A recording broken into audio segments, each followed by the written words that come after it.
For the past few years, I've been really wanting to add another Longines to my small watch collection. It's easy to do on one hand, but on the other, it's a tough choice because there are so many fantastic examples to choose from. The Conquest Central Power Reserve, for one. I mean, how incredible is this piece? And what I've found, along with other great heritage pieces like the Zulu Time series, which is still one of the best current model lines that they produce, the Ultra-Chron, with all of its airs and graces, also falls into this category. Spotted on the wrists of celebrities and brand ambassadors, if that means anything for you. But after being around for 3 years already, one good indicator, even still, is that they seldom come onto the second-hand market. We seldomly see them in large numbers, and when they do arrive, they are snapped up very quickly. And I think without many of us realizing or publicizing the fact, it has become one of the most collectible and sought-after modern Longines watches, for many reasons. Every single time I mention this brand, I bring up their archives. The wealth of creativity that this name has, it's hard to sum up in a few sentences. Their designs have been so influential, the creativity of watches that can be both undeniably beautiful but functional. There is an elegance and grace to their work that has not been met by many names. I believe some of the only brands that could rival them with heritage, design, influence, names like Omega and Patek Philippe. And Longines is sitting on a goldmine of brilliant ideas that they could reissue, reuse and share. But being at the mercy of Swatch Group, like with so many other big brands, it can be a real hindrance to progress. But sometimes when a name with this much background is given a bit more rope, an example like the modern Ultra-Chron arrives on the scene. So what is it that makes this family of watches so interesting? Well, we know about names like Grand Seiko, Girard-Perregaux, Zenith, and Rolex most recently, who pride themselves on their high-frequency movements. Well, besides being watchmaking achievements on their own, considering the increased friction of parts and the ability to maintain the movement running at such a high speed, there is a lot of debate, but high-beat movements, if done correctly, can equal better overall accuracy and timekeeping.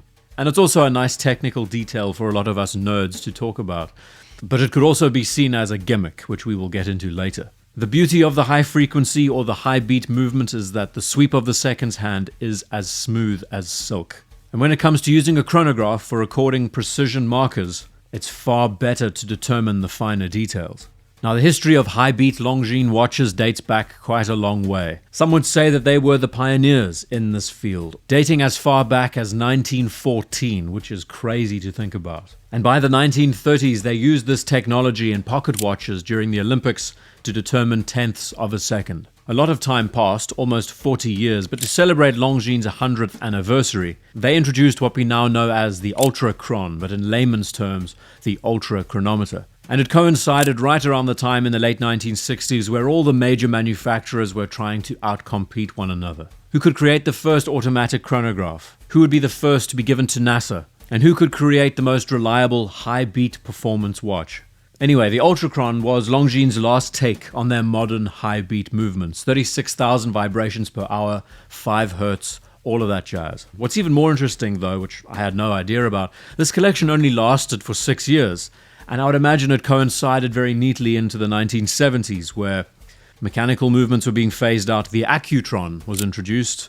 Not so long after, the quartz movement had won the world over. Yeah, it was a short-lived lifespan. Now, the Ultra-Chron Diver is quite a quirky and special one, arriving in 1968 with all of the marketing and hype surrounding it as the world's first high-frequency dive watch. And the original model, the 7970-1 with the arrowhead seconds hand, even a date complication, it's quite an astounding looking thing. I believe some even came with gilt accents on their dials. Now I can imagine back then, even now, a watch like this was at the very top of the sophistication charts. With regards to its functionality, practicality, water resistance rating, plus a very interesting movement inside. So the quartz crisis, the Ultra-Chron line is scrapped and these watches are a part of history. 2022 rolls around and Longines really outdid themselves. The revival of this Ultra-Chron Diver, and it's all in the details. I'm sure 9 brands out of 10 would just bring the watch back and make it match aesthetically. That's not the most difficult thing to do. But to bring back that original high beat movement, sure, it's an ETA-based caliber, but that's never been a problem before. And then to have Timelabs certify its accuracy. Housing all of this inside a watch with tons of little details, technical aspects, that are a great improvement over the original, for a very attainable price. It's not too difficult to understand why the up-to-date modern Ultra-Chron has such a good reputation at the moment. As enthusiasts, yes, we are value shoppers, and a watch like this, if you can find it second-hand especially, contains tons of value. Not only are you getting a sophisticated movement, a sapphire capped bezel with luminova housed inside. Such great highlights and elements on these dials that I always come back to. Maybe I'm just speaking for myself. Yes, we can understand that this watch is a late 1960s example. It has all of the hallmarks. It's not trying to be anything modern per se. But I think as an overall package, it's been put together and presented so brilliantly. Now yes, the novelty is great. You're getting Longines equivalent of Grand Seiko for a more affordable price if you can find one. But we've got to step back and ask ourselves about the practicality of a high beat movement in a dive watch. What is the purpose of it? There is none.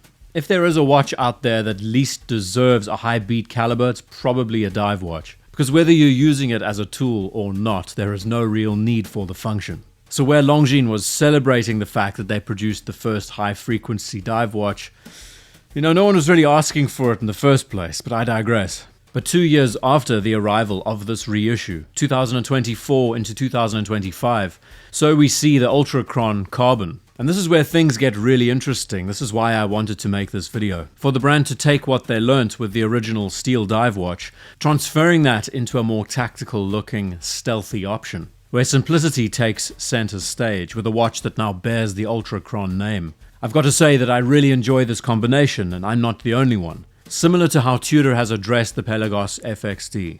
Very much future focused, a lot of modernity to its design with a nod to its past, the heritage, and the 70s pieces that inspired it. I see the same tact and approach with the Ultra-Chron Carbon. Now where yes, it would have been nice seeing a rotating bezel on this watch, I have no idea why they opted for a fixed bezel instead. I still think even though it lacks an extra feature, this combination works. Coupling it with how titanium is used on the crown, the caseback, and also the outer bezel ring, there's something very under the radar to this approach that keeps pulling me back. I guess like how we're seeing athletes pursuing these higher performing sports watches, ones with experimental materials like titanium, tungsten, carbon, nylon woven straps. I think of a watch like the Aquaterra Ultralight with that amazing telescopic crown. So this Ultra-Chron Carbon is trying to meet that brief in their own way. Call me nuts, but the designer in me finds it appealing.